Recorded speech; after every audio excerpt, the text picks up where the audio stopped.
Good afternoon and welcome to Say News File. I'm Silvia Naranjo Guarderas. Michael Quas will have a look at the latest highlights later. What can we expect, Michael? Yeah, we're going to take a peek at the recap of Week 13 in the NFL, and the Flames ended their road trip in the Pacific Division. That sounds really good. We will have also a look at the weather with Megan Cobb later today. But first, here are today's top stories. Calgary Transit fares are set to increase next year as it struggles to rebound to pre-pandemic levels. Calgary Transit says it's now facing a significant revenue shortfall. They are running about 83% of their normal level. They are increasing transit fares to try to recover some of those fundings. The announcement comes as a surprise for Courtney Penner, Ward 11 City Councilor. Equivalent to like about 4% of the current transit fare. We do need to be sensitive in listening to our residents, though, that the timing, I think, just has felt a little bit off. And so, yeah, I would have been happy to ask for another freeze. The new Calgary Transit fares for 2022 will increase by $3 for monthly passes and by 10 cents for single passes. City of Calgary Transportation General Manager says they started communications last week through the Calgary Transit website, as well as alerting customers when they approach to purchase monthly passes. A new poll suggests the majority of Albertans support several healthcare reform options to reduce wait lists for surgery. The poll was conducted by the think tank secondstreet.org. The results show 71% of Albertans say yes when asked if government should pay private clinics in order to reduce surgery wait times. When the pandemic emerged in Canada, we saw governments postpone hundreds of thousands of surgeries. And I think maybe that caused some Canadians to spend a bit more time looking at health reform options that could improve outcomes for patients. So I think that's maybe driving Canadians a little bit to look at the fact that countries that give patients a choice between public and private options, well, they tend to have better healthcare outcomes for patients. The poll shows people is looking for timely access to health care, which has been limited due to COVID-19 overwhelming hospitals.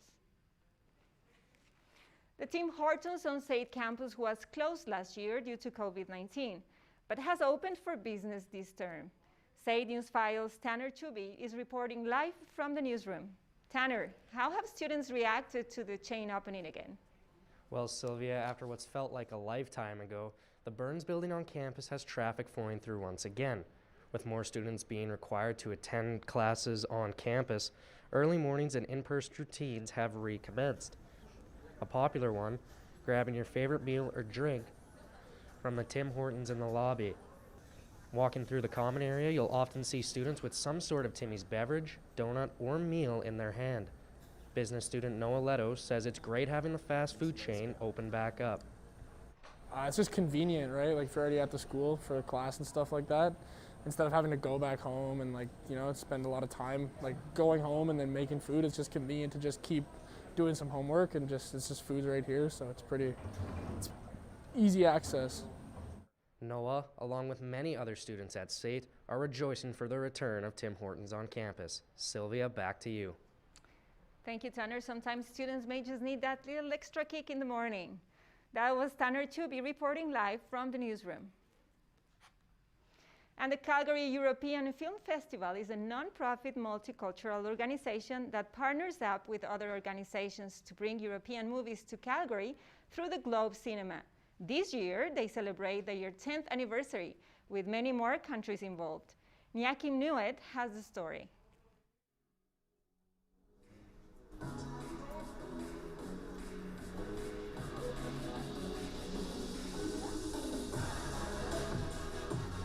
Calgary European Film Festival is a non-profit multicultural organization that partners up with other organizations to bring European movies to cinema in Calgary. The festival has always been very big, but this year they had limited stuff to do due to the pandemic and all the government restrictions. Mariette Mitchell, the vice president of Calgary European Film Festival, says they used to have Red Gala every year on the last day of the festival. Usually after every festival we will finish with gala, a red carpet gala, which is usually held in the front, on the other side of the street, the junction or some other venue around the movie theater. At the gala, different people showcase their talents, including singing, dancing, and many kinds of performances. But this year, though, things are very different. When Calgary European Film Festival first started in 2012, only 5 countries participated. But this year marked the 10th anniversary with 26 countries involved.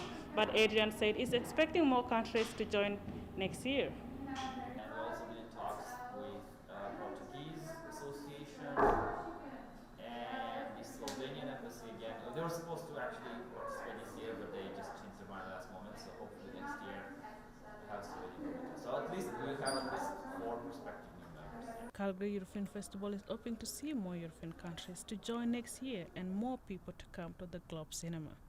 For Said News File, I'm Nyakim Kwed. Those are today's top stories. We'll have your full forecast after the break. But first, Megan Cobb has a look at what's going on in Calgary this week. Take a break from studying with De-Stress Miss. There are events all week to help ease exam pain, like free hot chocolate at the Stangrad and ornament painting and Christmas movies at the Gateway. Get all your Instagram photos for the holiday season at Sparkle Sparkle.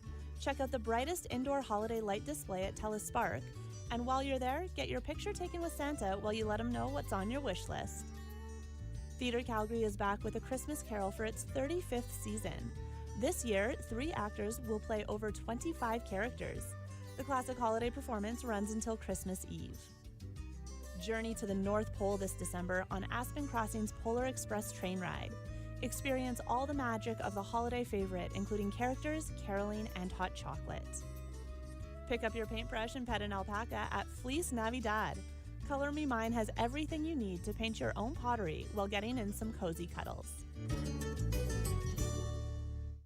I'm not much of an artist, but if there are cute, cuddly animals, I might just have to check it out. And that's exactly the type of indoor activity Canadians might want to consider now that we're seeing more typical December weather. Not surprising, it's mild and rainy on the west coast. We do have a low pressure front over the northern prairies, so that region will see some snow and colder temperatures. Moving into Ontario, there is a high pressure front, meaning it's mild in the central region and into the Maritimes.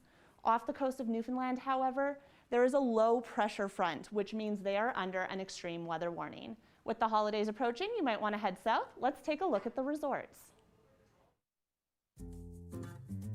Palm Springs is drizzly and 22, while Barbados is hot but cloudy. You can still hit the beach in Cancun, it's partly cloudy and 29, while Honolulu is getting hit with those Hawaii storms. It's 26 and raining there. For those of you heading to Disney World, it's 27 and partly cloudy in Orlando, cloudy and 16 in Vegas. If you've been outside today, you know it is extremely windy. That wind is clearing out the clouds and cold weather we've seen, so today we'll have a high of -1, and it's making way for some nice sunshine later in the week. We've got quite a few things going on in the province though. So there are the westerly winds coming off the Rockies, warming up the west side, but that's pushing the Arctic air east. Farther east you go, colder it's going to be. We also have the low pressure system off the northern part of the province, so basically Red Deer up, cold, and you can expect snow. Taking a look at Calgary for the rest of the week, the wind clears out the cold weather, it clears out the cloud, making way for some sunshine, not quite getting to Chinooks, but hovering around 0, which is definitely higher than seasonal this time of year, 2 weeks into December. After the break, Michael Kwass is going to have a look at sports, including highlights from the NFL, where they were also victims of extreme wind in Buffalo.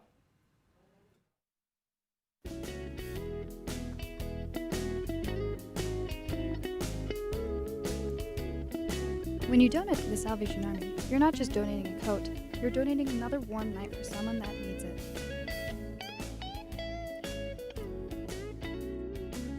When you donate to the Salvation Army, you're giving someone hope.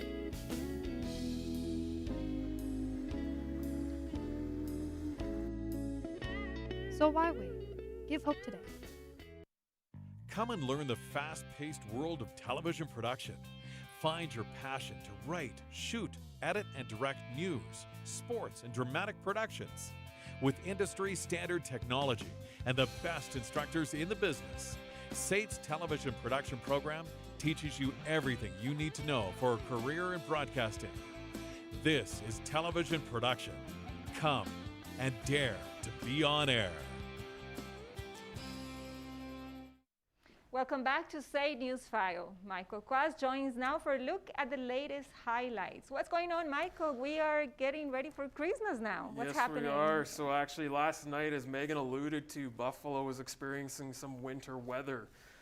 Week 13 of the NFL season ended in Buffalo Monday night with the Bills hosting their AFC rival, the New England Patriots.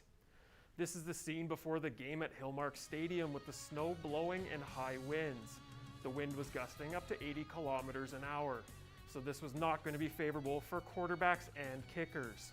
The Patriots opened the scoring in the first quarter with a 64-yard touchdown run by Damian Harris. The Bills were quick to respond with Josh Allen connecting to Gabriel Davis for a 14-yard touchdown, making it an 8-7 game. Both teams would trade some field goals, with the Bills driving down the field with 2 minutes to go in the game. On fourth down, Josh Allen's pass is incomplete to Dawson Knox in the end zone, ending the Bills' hopes of a comeback. Damian Harris ran for 111 yards and scored the lone touchdown for the Patriots in a 14-10 win. The Patriots have won 7 straight games and extend their lead over the Bills in the AFC East to 2 games.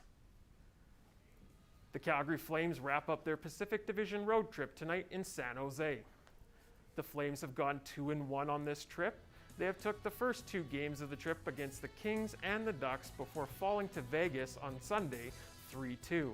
The first of the 4 meetings this season against the Sharks didn't go as planned for the Flames when they lost 4-1 back in November. Even after losing that game, they are still the best road team this season with an 11-3-2 record away from the Scotiabank Saddledome. The Flames are also a 13-2-3 when they score first this season. Johnny Gaudreau has tallied 28 points, while Andrew Mangiapane is third in NHL scoring with 17 goals. Jacob Markstrom is 10-5 with a league-leading 5 shutouts this season. The Sharks are led by Timo Meier with 11 goals and 26 points. James Reimer has 8 wins this season, and the game is at 8:30 p.m. at the SAP Center in San Jose. The other 9 games slated for tonight feature 5 Canadian teams.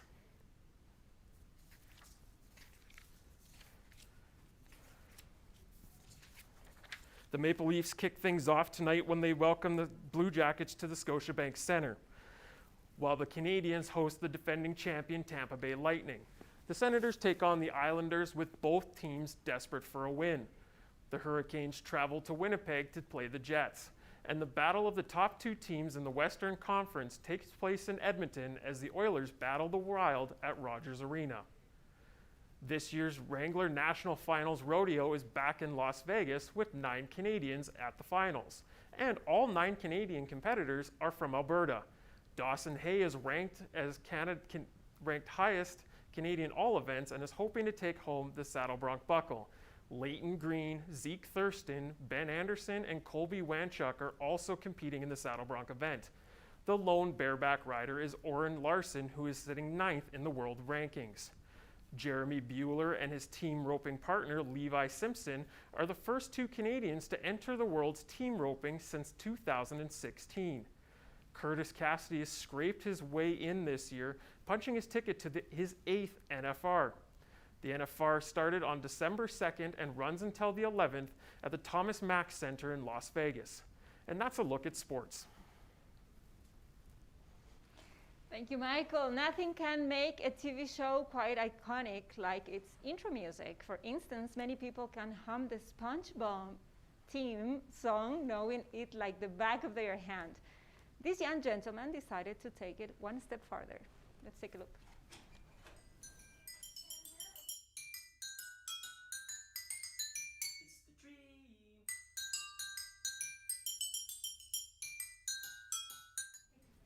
That was really funny. Join us for the next time. Thank you, Michael.